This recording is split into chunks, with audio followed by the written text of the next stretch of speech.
Summary of the Tortilla Curtain by Coraghessan Boyle. The Tortilla Curtain follows the lives of two couples in Los Angeles, California, as their stories cross over through changing points of view. The first couple, Delaney and Kyra Mosbacher, are wealthy white Americans who live in the private neighborhood of Arroyo Blanco Estates. Kyra is a real estate agent and Delaney writes about nature. The second pair is Candido and America Rinson. They are undocumented Mexican refugees who are having a hard time making ends meet in a campsite at Topanga Canyon while they look for work in a new country. From time to time, the book jumps around between the four main characters' points of view, showing how anger and hate start to affect each one. At the beginning of the book, Delaney hits Candido with his car while he is going on the canyon road. Even though Candido is badly hurt, he turns down Delaney's awkward offer to drive him to the hospital. Instead, he takes the $20 Delaney gives him and runs off into the woods. Delaney calls his wife to tell her about the accident while he is waiting at the car shop for his car to be inspected. He makes sure to say that the man he hit was Mexican. The dog that Delaney and Kyra have is harmed by a fox the next day in Arroyo Blanco Estates. Delaney goes to a community meeting to talk about the problem of coyotes in the area, but he finds that his neighbors are arguing about putting up a gate at the entrance to the neighborhood. Jack Jardine, Jack Cherrystone, and Jim Shirley are all in favor of the gate, but Delaney is not so sure because he believes that gated neighborhoods go against his leftist beliefs. He does not say what he thinks, though, because his neighbors are so loud. Over the next few days, Delaney and Kyra both go about their normal lives. Delaney keeps writing his nature column, Pilgrim at Topanga Creek, and Kyra keeps working incredibly hard as a realtor, especially since she recently became obsessed with one of her properties, the stunning DeRose home. One day, Delaney meets Jack Jardine at the grocery store. Jardine tries to persuade Delaney to back the gate. When Delaney first confronts Jack, he calls him out for being racist. But when he sees Candido in the parking lot, he seems to change his mind when he automatically thinks of him as a dark alien little man. Still upset from his second meeting with Candido, Delaney goes hiking in Topanga Canyon the next day and meets a guy wearing a baseball cap backwards. His name is Jose Navidad. Delaney is very angry that this guy and his friend are camping in the canyon. He goes back to his car and plans to call the cops. He later learns that his car has been stolen. When he gets back to the car lot, all he can think about is Candido's face as he tries to figure out who stole his car. At the same time, Candido and America have been having their own problems in the canyon. After the car accident, Candido was able to get back to his camping, and his pregnant wife, America, has been taking care of him while he gets better. It makes Candido sad that she has also been trying to find work at the labor exchange but hasn't been able to. Since then, Jack Jardine's son Jack Jr. has damaged the Rinson's camp. Candido, who was still hurt, could only watch. In the end, America gets a job working for Jim Shirley, but not before she has a troubling experience with Jose Navidad at the labor exchange.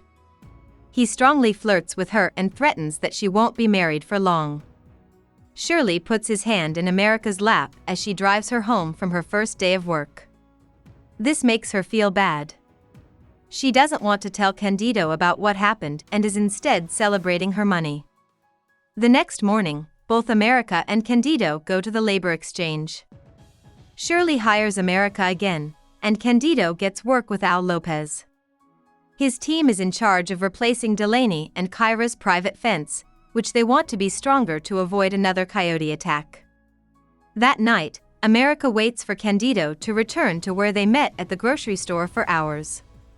When he doesn't, she goes into the canyon by herself. There, Jose Navidad and an unknown friend of his hit her. On the canyon path, the two guys rape her very badly. Part 2 of the book starts with Delaney, who is getting more and more angry and bitter because his car was stolen. Delaney bought a new car on the same day that his old one was stolen from Canyon Road. He then has lunch with Kyra, who goes early to check on the DeRose home. Kyra runs into Jose Navidad and his friend while she is checking out the property. she is scared and makes up a lie about owning the house, saying her husband and brother are inside. Delaney, on the other hand, has spent the afternoon camped out along the canyon road, hoping that someone will try to steal the new car he just bought. He is starting to feel very suspicious. Candido can tell that his wife America is having a bad day back at the canyon camp, but she won't tell him what it is. America has been in a lot of pain when she urinates since Navidad and his friend raped her. This is probably because she has an STD. She won't tell Candido any of this because she thinks it will make him look bad. Even though America tries to protect him, Candido still feels weak because his wife hit him, and one night he beats her out of anger. The story jumps ahead of time. Long ago, the gate at Arroyo Blanco was built. Now, Jack Jardine and his friends, including his scary new friend Dominic Flood, who is under house arrest, are trying to persuade Delaney that the community should also have a wall built around it. Flood has already been able to shut down the work trade. Another coyote climbs over the fence around the Mossbatchers' yard one night and runs off with their still-living dog in its mouth. Kyra is so upset that she starts to passionately support the wall, even though Delaney doesn't like it. Finding the words pinch puta, fucking whore, written on the DeRose house by someone, likely Navidad, makes Kyra feel even more scared and angry. Delaney also has another tense experience with Navidad when he sees her giving out flyers inside Arroyo Blanco. Since the job swap is closed, Candido and America are now looking for work in Canoga Park, which is an urban area of Los Angeles. Instead, Candido is beaten and all of their money is stolen, so he and America have to eat from a dumpster. America doesn't want to go back to the canyon because she feels ashamed and helpless, but Candido drags her there anyway. She stops talking and feels even worse about herself. Now that it's November, Candido really wants to save money for an apartment before it starts to rain. Luckily, he gets a job with a man named Senor Willis. Candido has more good luck when he goes grocery shopping on Thanksgiving Day and two boys give him a turkey. Candido makes a fire in the creek while America gets the bird ready. A spark from the flames lights the whole canyon on fire when the wind changes. Part 3 starts with Delaney and Kyra at Dominic Flood's house for a drink party on Thanksgiving Day. When people in Arroyo Blanco hear about the fire in the canyon, they all run to the hills, including the Mossbatchers. This is where Delaney sees Navidad and his friend again. He tries to get them caught by saying they started the fire. When the Mossbatchers get back to their home, which is still standing, the fire had changed directions and was eventually put out. Delaney is furious to see that Navidad and his friend have been let go by the cops. It's possible that Dominic Flood got away from his house arrest during the chaos of the fire.